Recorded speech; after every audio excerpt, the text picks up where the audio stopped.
So we got this Ferrari 360 here. It came from another shop. Car runs very rough, misfires everywhere.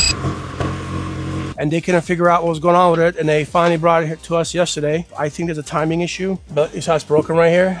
And then whoever put the exhaust on totally effed that up because it burnt through the bumper. It's missing this bracket bushing right here. Look at that. What? Poor car. Beautiful car. Yeah, it's all right. We'll get back to it running. Make it better than ever.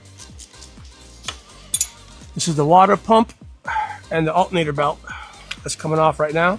The hip, cross, and down. Yeah. 1, the belt feels loose. 2, this is not adjusted correctly for the tensioner for the timing belt. You can kind of see it. It needs a little bit of a gap right here, and which it does not have. And 3, these cam sprockets are maxed out. Going backwards, trying to figure out what they did and figure out if it's something they did or did something actually fail on the car. We don't know, but we're thinking it's more of a man-made issue than a car-made issue. So that's what we gotta figure out and fix. So fix the timing and we'll get the car running.